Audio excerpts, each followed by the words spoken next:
لله رب العالمين والصلاة والسلام على أشرف الأنبياء والمرسلين. قال الله تعالى وتبارك في القرآن المجيد والفرقان الحميد. بسم الله الرحمن الرحيم.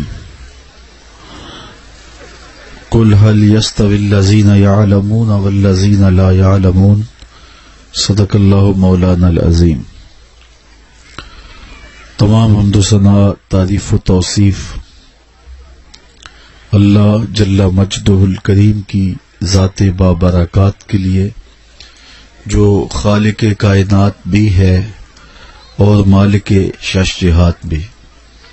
اللہ جل وعلا کی حمد و ثنا کے بعد رسول رحمت، شفیع معظم، نبی محتشم، اللہ کے پیارے، امت کے سہارے، رب کے محبوب، دانائے غیوب، مالک رقاب امم، فخر عرب و عجم، والی کون و مکان، سیاہ لا مکان، سید انس و جاں، سرور لالا رخاں، نیر تاباں، سر نشین مہوشاں، ماہ خوباں، شہنشاہ حسینہ، تتمہ دوراں، سر خیل زہرہ جمالہ، جلوہ صبح ازل، نور ذات لم یزل، باعث تکوین عالم، فخر آدم و بنی آدم، نیر بطحا، رازدار ما اوہا، شاہد ما طغا، صاحب علم نشرہ، معصوم آمنہ احمد مجتبی، حضرت محمد مصطفیٰ صلی اللہ علیہ وآلہ وسلم کے حضور ناز میں اپنی عقیدتوں، ارادتوں اور محبتوں کا خراج پیش کرنے کے بعد، واجب الاحترام ذوی الاحتشام معزز و مکرم سامعین، السلام علیکم ورحمۃ اللہ وبرکاتہ. کتاب حکمت قرآن مجید سے جو کلمات میں نے آپ کے سامنے تلاوت کیے ہیں، ان میں اللہ تعالی جل شانہ نے ارشاد فرمایا کہ اے محبوب، تم ارشاد کر دو، جو لوگ جانتے ہیں جو نہیں جانتے وہ برابر نہیں ہو سکتے. تو اس آیت کریمہ میں اہل علم کی فضیلت کو بیان کیا گیا ہے. اللہ تعالیٰ نے اہل علم کو دوسری مخلوق سے ممتاز کیا ہے اور ان کو عزت اور شرف اور رفعت کا وہ مقام نصیب کیا کہ حضور نبی رحمت صلی اللہ علیہ وآلہ وسلم کا یہ فرمان کس قدر کفایت کرتا ہے اور علم کی عظمت کو بیان کرنے کے لیے کتنا کافی ہے. فضل العالم علی العابد کا فضل القمر لیلۃ البدر علی سائر الکواکب. فرمایا عالم کی فضیلت عابد پر، تہجد گزار پر، شب زندہ دار پر اس طرح ہے جس طرح تم میں سے ایک، جس طرح 14ویں رات کے چمکتے ہوئے چاند کی فضیلت ستاروں پہ ہوتی ہے. اور دوسری حدیث میں یہ کلمات نور ہیں کہ فضل العالم علی العابد کا فضلی علی ادناکم، کہ عالم کی فضیلت عابد پر اس طرح ہے جس طرح تم میں سے ایک عام آدمی پر میری فضیلت ہے. تو یہ کس قدر جو ہے وہ مدح ہے اہل علم کی کہ 14ویں رات کے چمکتے ہوئے چاند کی فضیلت جس طرح ستاروں پہ ہے، اس طرح عام لوگوں پر بلکہ زاہدوں پر عالم کی فضیلت ہے. اللہ اکبر. تو یہاں عالم کا مقابلہ کسی دنیا کے ایسے شخص سے نہیں کیا گیا کہ جن کو لوگ حقیر سمجھتے ہیں، بلکہ عالم کا مقابلہ کیا گیا ہے شب زندہ دار سے، تہجد گزار سے، متقی اور پرہیزگار شخص سے عالم کا موازنہ کیا گیا. تو شب زندہ دار شخص عابد، تہجد گزار، اعمال صالحہ بجا لانے والا، لیکن اس کے پاس علم کا نور نہیں ہے. اور دوسری جانب ایک عالم ہے، اس کے پاس چراغ علم موجود ہے. تو اس سے اتنا فرق ہو گیا کہ فرمایا کہ عالم کی فضیلت عابد پر اس طرح ہے جس طرح 14ویں رات کے چمکتے ہوئے چاند کی فضیلت ستاروں میں ہے. اور اگر آپ مجھے پوچھیں اسلام کا دوسرا نام کیا ہے، تو اسلام کا دوسرا نام دین علم ہے. میرے حضور پر پہلی وحی جو نازل ہوئی ہے وہ اقرا پڑھنے کے حوالے سے حکم نامہ ہے کہ آپ اپنے رب کے نام سے پڑھیے.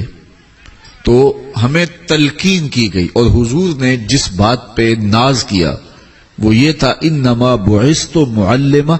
مجھے معلم بنا کر مبعوث کیا گیا. تو اس بات پر حضور علیہ السلام نے ناز فرمایا اور امت کو تعلیم حاصل کرنے کی ترغیب دی. اور ماں کی گود سے آغوش قبر تک تعلیم حاصل کرنے کی تلقین شریعت اسلامیہ میں موجود ہے. اور دنیا کا کوئی دین اس قدر علم حاصل کرنے کے لیے ترغیب نہیں دیتا جتنا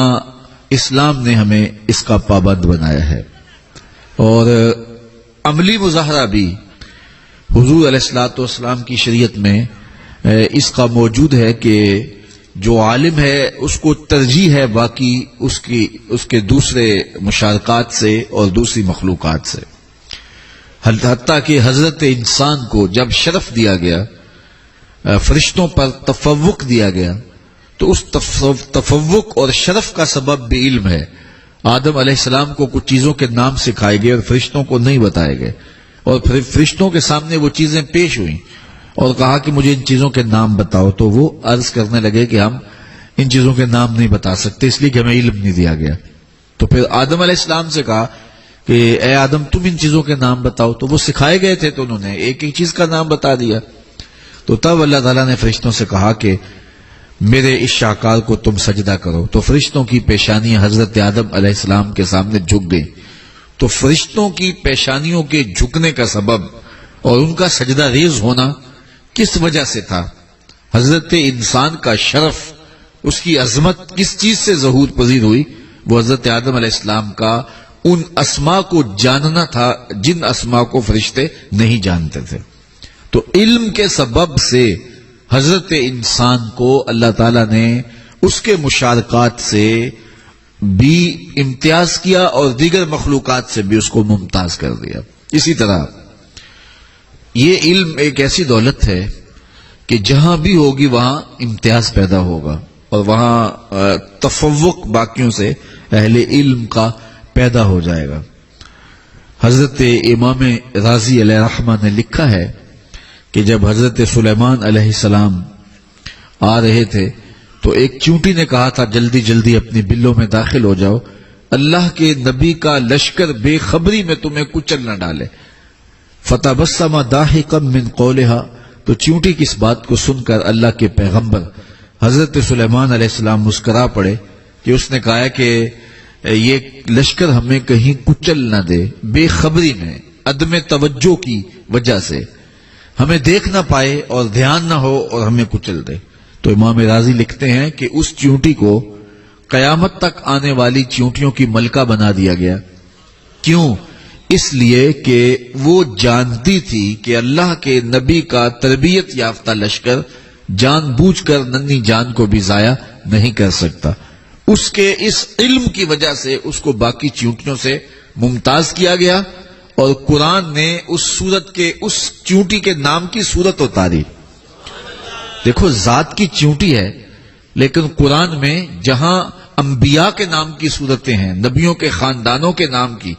آل عمران ہے، سورہ یونس ہے، سورہ یوسف ہے، سورہ ابراہیم ہے، سورہ محمد ہے، جس طرح انبیاء اور پیغمبروں کے نام کی صورتیں ہیں، آپ قرآن کھولیں تو ایک سورت چیونٹی کے نام کی بھی ملے گی. سورہ النمل چیونٹی کے نام کی صورت. تو ذات کی چیونٹی لیکن عزتوں کی اس مسند پہ بٹھا دی گئی کہ قرآن نے اس کے نام کی صورت اتاری. تو اس کو یہ شرف کیوں دیا گیا، اس کو یہ عزت کیوں دی گئی؟ تو امام راضی فرماتے ہیں کہ وہ جانتی تھی کہ اللہ کے نبی کا لشکر بے خبری میں کسی ننھی جان کو بھی ضائع نہیں کرتا، اس علم کی وجہ سے اسے تفوق دے دیا گیا۔ جو کتا شکاری ہوتا ہے اس کو سکھایا گیا ہوتا ہے، اور وہ جب اس کو بھیجا جاتا ہے شکار کے لیے، اور اس کا مارا ہوا شکار جو ہے وہ جائز ہوتا ہے، اور اگر عام کتا جائے اور وہ کسی کو شکار کرے اور وہ مر جائے تو وہ جائز نہیں ہوگا۔ کیوں؟ اس لیے کہ جو سکھایا گیا کتا ہے اور جو نہیں سکھایا گیا کتا، دونوں کے شکار میں فرق ہے۔ تو اگر کتا بھی سیکھ جائے تو وہ باقی کتوں سے ممتاز ہو جاتا ہے، اور حضرت انسان اگر سیکھ جائے تو پھر وہ انسانوں سے ممتاز کیوں نہیں ہوتا؟ تو یہ شرف ہے حضرت انسان کا کہ وہ سیکھنے سے، علم حاصل کرنے سے اپنے دیگر افراد قوم سے ممتاز ہوتا ہے۔ تو اسلام نے ہمیں تعلیم حاصل کرنے کا درس دیا، اور تعلیم میں صرف دینی علوم ہی نہیں ہے، ہمیں عصری علوم حاصل کرنے کی بھی ترغیب دی گئی۔ آج دنیا کے اوپر اتنی کثرت کے باوجود ہم ذلت و رسوائی کا شکار کیوں ہیں؟ اس لیے کہ ہم تمام علمی میدانوں میں پیچھے رہ گئے۔ جدید ٹیکنالوجی ہو، جدید سائنسی علوم ہو، اور جدید دیگر عصری علوم ہو، تو وہ آج ان لوگوں کے پاس ہیں جنہوں نے بڑی بڑی اب ایجادات کی اور ہمارے سامنے ہیں، اور ہم لوگ جو ہیں وہ علمی میدان میں بہت پیچھے رہ گئے، جس کے نتیجے کے اندر آج ہم دنیا کے اوپر رسوا ہو رہے ہیں۔ تو ہمیں تکوینی علوم، عصری علوم حاصل کرنے کی تلقین بھی دی گئی، اور ہمیں دینی علوم حاصل کرنے کی بھی تاکید کی گئی۔ ہوا یہ کہ ہماری درس گاہیں جو عصری علوم پر مشتمل ہیں وہ سوائے کلرک پیدا کرنے کی اور کچھ نہیں کر رہی، اور ہماری درس گاہیں جو دینی علوم پر مشتمل ہیں تو ان درس گاہوں سے صرف دین سیکھنے والے لوگوں نے لوگوں کی دینی ضروریات کو سیکھ کر کے ہی لوگ تک منتقل کیا اور آگے نہیں بڑھے، جس کے نتیجے کے اندر ایک تو ہمارا معاشرہ دو حصوں میں تقسیم ہو گیا، ایک لبرل طبقہ آ گیا اور ایک دینی طبقہ آ گیا، اور ہر آنے والا دن اس خلیج کو بڑھاتا چلا جاتا ہے۔ کاش کہ ایسا ممکن ہو کہ عصری درس گاہیں اور دانش گاہیں جو ہیں ان میں دینی علوم کو داخل کیا جائے، تاکہ ہماری جو عمومی نسل ہے وہ دین سے بے بہرا نہ ہو۔ لیکن ہر آنے والا دن جب طلوع ہوتا ہے تو ہم خبر سنتے ہیں کہ فلاں نصاب سے بھی فلاں مضمون نکال دیا گیا، اور فلاں نصاب سے بھی فلاں مضمون نکال دیا گیا۔ تو ادھر جو دینیات انتہائی تھوڑی سی اشک شوئی کے لیے رکھی گئی ہے وہ بھی روز سکڑ رہی ہے، اور دوسری جانب جو درس گاہیں ہیں تو ان کا جو دینی نصاب ہے وہ بھی شارٹ ہو رہا ہے، اور مدارس جو ہیں ان کے اوپر پابندیاں جو ہیں وہ بہت ساری جو ہیں وہ عائد کر دی جاتی ہیں۔ اور تیسری بات یہ کہ درس گاہوں کا حجم ہی اتنا کم ہے کہ وہ معاشرے کے اندر دینی آگہی کی ضروریات کو پورا نہیں کر رہے، اور پھر ہوتا یہ ہے کہ درس گاہوں میں علم و تعلیم کو حاصل کرنے والے عمومی طور پہ معاشرے کے اندر ان لوگوں کا انتخاب کیا جاتا ہے، اور والدین ایسے بچوں کو بھیجتے ہیں جو کہ دیگر میدانوں کے اندر جو ہیں وہ چل نہیں سکتے ہیں۔ تو پھر ظاہر ہے جس طرح کی انویسٹمنٹ کی ہوگی تو نتائج بھی اس طرح کے ملیں گے۔ تو اس وقت ان امور کی بہت زیادہ ضرورت ہے کہ جو ہماری عصری دانش گاہیں ہیں ان میں دینی علوم کے لیے کوشاں ہوا جائے، لیکن وہ چونکہ ریاستی سرپرستی میں ہے، میرے اور آپ کے بس کا روگ نہیں ہے، اور جو پیچھے منصوبہ ساز بیٹھے ہوئے ہیں اور ان کے پیچھے جو اذہان ہیں، جو تھنک ٹینک کام کر رہے ہیں، تو یہ تو حالات ہمیں ہر آنے والے لمحے میں جو ہے وہ دور ہی لے جا رہے ہیں۔ اور جو دینی درس گاہیں ہیں تو جب ان کا حجم سکڑتا رہے گا اور حوصلہ شکنی کی جاتی رہے گی تو نتیجہ کے طور پہ جو ہے وہ یہ سسٹم بھی بہت کمزور ہو جائے گا، اور ایک وقت میں ایک ایسا سلسلہ قائم کر لیا جائے گا کہ یہ بھی غیر مؤثر ہو کے رہ جائیں گی۔ لیکن اس زمانے میں جو لوگ دینی درس گاہوں کا قیام کرتے ہیں اور اپنی ڈیوٹیاں اور اپنی ذمہ داریاں سر انجام دیتے ہیں، اگرچہ میں سمجھتا ہوں کہ یہ اس دور میں بڑا مشکل ترین کام ہے، مدارس دینیہ کا قیام،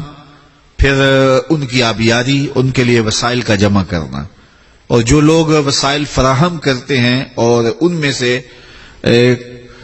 ایک ایسا کثیر طبقہ ہوتا ہے کہ جو حوصلہ شکنی کرتا ہے۔ ہم بھی اس راستے کے مسافر ہیں اور ہمیں اس حوالے سے بڑے بڑے مشکل اور حوصلہ فرسا مراحل سے بھی گزرنا پڑا ہے، لیکن چونکہ ایک جذبے ہوتے ہیں جو آگے بڑھنے کی ہمت دیتے ہیں، تو ہم اپنے اٹھے ہوئے قدموں کو روکتے نہیں ہیں، منزل کی طرف گامزن رہتے ہیں۔ اور دوسری بات یہ ہے کہ جب دینی قدریں زوال پذیر ہوں اور اس دور کے اندر جو کام کریں تو ان کا اجر دوہرا ہو جاتا ہے۔ حضرت شیخ احمد مجدد الف ثانی علیہ رحمہ نے مکتوبات قدسیہ میں اپنے دور کی بات کر رہے ہیں، جو آج سے 400 سال پہلے کا زمانہ تھا، اور آج تو ہم زوال کی جس آخری سیڑھی پہ ہیں وہ کسی سے مخفی نہیں، وہ 400 سال قبل فرما گئے کہ دیگر مدات کے اندر خرچ کرنا اگرچہ اللہ کی رضا کا باعث ہے، لیکن فرمایا تقویت دین کے لیے ایک دانگ خرچ کرنا، ایک ٹگا خرچ کرنا، ایک دانگ خرچ کرنا دیگر مدات میں لاکھوں کروڑوں خرچ کرنے سے زیادہ افضل ہے، کیونکہ اس سے دین کو تقویت ملتی ہے، دین کو طاقت ملتی ہے۔ تو میں اس موقع پر مبارکباد دوں گا اس محترم اور معزز فیملی کو کہ جنہوں نے یہ قطع زمین دارالعلوم کے لیے، مسجد کے لیے اور مدرسے کے لیے وقف کیا، اور یہاں تعمیر کا ارادہ ہے، آج سنگ بنیاد رکھا جانا ہے، اور انشاءاللہ اللہ کی دی ہوئی توفیق سے بہت جلد یہ درسگاہ پائے تکمیل کو پہنچے گی، اور یہاں عصری اور دینی دونوں علوم کے ذریعے سے نئی قوم کی، نئی نسل کی تربیت کے لیے منصوبہ بندی انشاءاللہ کریں گے، تاکہ اس علاقے میں یہ درسگاہ ایک مثالی درسگاہ بنے،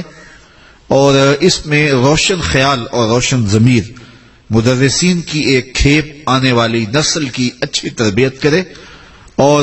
وہ جو ہے وہ شعوری طور پہ خدمت دین متین کے جذبوں سے سرشار ہو کر کے آنے والے دور کے جو چیلنج ہیں ان کا مقابلہ کر سکیں۔ ادارۃ المصطفیٰ کی جو خدمات ہیں اس حوالے سے وہ اپنی بساط کے مطابق انشاءاللہ پیش کرتا رہے گا، اور یہ معزز خاندان، یہ فیملی جنہوں نے یہ بیڑا اٹھایا، اور آپ سارے لوگ ان کے ساتھ دست و بازو ہوں گے، اور یہ برلب سڑک قطع زمین جو میسر آیا انشاءاللہ یہ بہت جلد اس علاقے کا ایک بہت بڑا خوبصورت عالی مرتبت جو ہے وہ مرکز ہوگا، اور اس سے پھوٹنے والی ضیائیں آفاق کے ایک ایک گوشے میں پھیلیں گی، اور یہاں سے نور و نکھت اور روشنی نکلے گی، اور نسل نو کے لیے، نو نہالان ملت کے لیے یہ ایک اچھا گہوارہ تربیت بنے گا، اور یہاں سے تربیت پا کر کے جو ہے وہ نو نہالان ملت امت کی بہتری کے لیے اپنا مقدور بھر فریضہ سر انجام دیں گے، اور یقیناً جنہوں نے ایک اینٹ بھی لگائی ہوگی اللہ اسے بھی جزائے خیر دے گا۔ جس درسگاہ میں میں پڑھا ہوں یا ہمارے اساتذہ پڑھے تھے، تو جن لوگوں نے اس درسگاہ میں جو ہے وہ انویسٹمنٹ کی، وہاں سرمایہ کاری کی، وہاں ایک اینٹ بھی لگائی، تو آج دنیا کے ایک ایک کونے میں ہم پہنچ کر کے کتاب اللہ کا درس دے رہے ہیں، اور سینکڑوں ہزاروں نہیں لاکھوں نوجوانوں کی زندگیوں میں تبدیلی آئی ہے، تو کیا اس اجر و ثواب کا حصہ انہیں نہیں ملے گا جنہوں نے اس درسگاہ کے اندر ایک اینٹ بھی فراہم کی تھی؟ اور پھر گزرتے ہوئے لوگ یہاں نماز بھی پڑھیں گے، اور مسجد کی برکات بھی نصیب رہیں گی، اور رسول کریم نے ارشاد فرمایا جس نے تتر کے گھونسلے کے برابر بھی مسجد تعمیر کی۔ تو آپ تو دیہاتوں کے رہنے والے ہیں، تو تتر کا گھونسلہ کتنا بڑا ہوتا ہے، ایک آدھی اینٹ کا بھی نہیں ہوتا،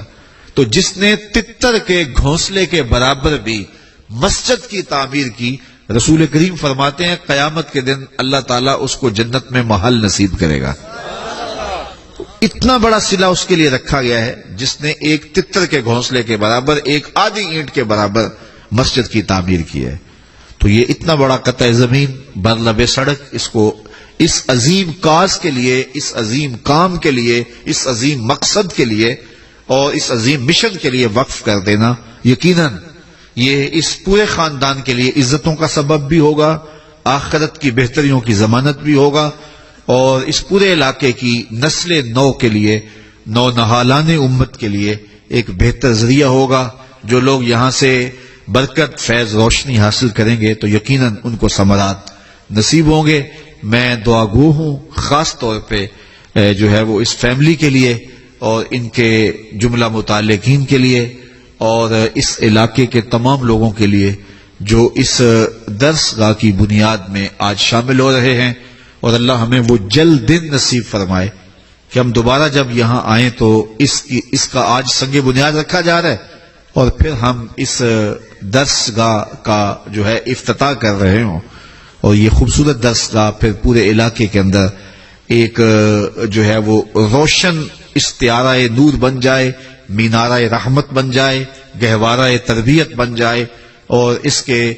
صدقے سے کئی لوگوں کی زندگیوں کے اندر روشنیاں، اجالے اور نور و نکہت نصیب ہو۔ اللہ مجھے آپ کو اپنی رحمتوں کے سار میں رکھے، اللہ میرے وطن کی حفاظت فرمائے، اللہ اس ملک میں نظام مصطفیٰ کی بہاریں نصیب فرمائے، آپ جتنے لوگ آئے ہیں سب کو قبول فرمائے۔ وقت چونکہ اتنا مختصر ہے تو اس عنوان سے زیادہ لمبی گفتگو کرنے سے قاصر ہوں، تو جو باتیں آپ تک پہنچائیں اللہ انہی میں اثر کی شیرینی رکھ دے۔